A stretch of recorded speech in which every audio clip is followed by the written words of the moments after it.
Now, we've met our share of cops, constables, and cowboys over the years, people so adept at wielding a gun that it's second nature. But no one becomes a crack shot overnight. First, you need to find a place to shoot, like, well, a place to shoot shooting range in San Antonio, Texas. Well, a place to shoot, in addition to being an actual place to shoot, is the name of the gun range where I worked throughout college. In my college days, my uncle kind of took pity on a broke college kid and hired me on for the summer. Matt Tumlinson spent many summers cleaning up at a place to shoot. And even though he's got a full-time career now, they still expect him to scoop up shell casings when he walks in the door.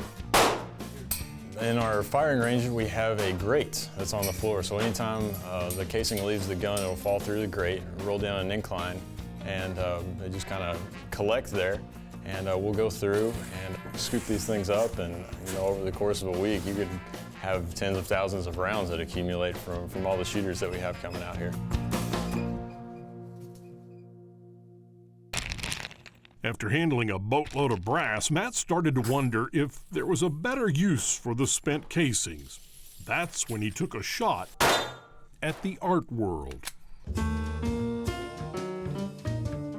Mostly I was just kind of the guy that would scoop up the spent casings, and one day I just thought, man, you gotta be something you can do with these things. And the idea just kind of snowballed from there. It took a while, but eventually we got to what you see today.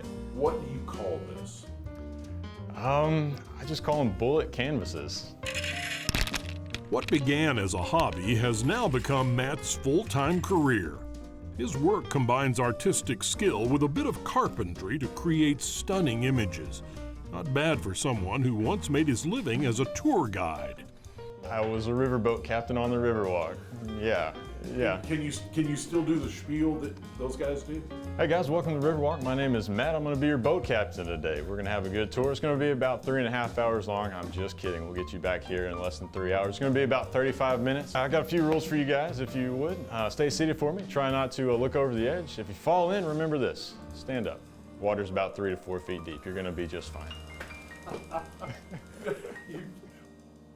Matt says character building jobs like working on the Riverwalk have kept him grounded.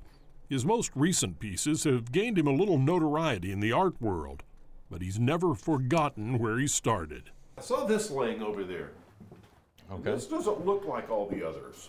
Well, I think that's kind of the awkward junior high years of my artwork. They've always got somewhere where you start where they're not quite polished, but you can only go up from there. Matt's pieces were recently displayed in a gallery in Fredericksburg. The exhibit validated him as an artist and gave him an opportunity to share his message with a larger audience. I think if you're growing up in Texas, you have a certain opinion about what firearms are, and if you're from the south side of Chicago or somewhere like that, your opinions of firearms are going to be totally different, and you could both be right. Mention guns these days and you'll fire up a range of opinions. Matt Tumlinson isn't trying to convince anyone that they're wrong. Instead, his art is meant to spark a discussion about guns, their beauty, their message, their story. If he can do that, then Matt says he's hit his target. What do you want people to take away? If they just walked into a gallery and they had a bunch of your stuff up there, even if they didn't buy one, what do you want them to take away from this? I would just like them to take a step back and get some perspective on why you think the way that you do.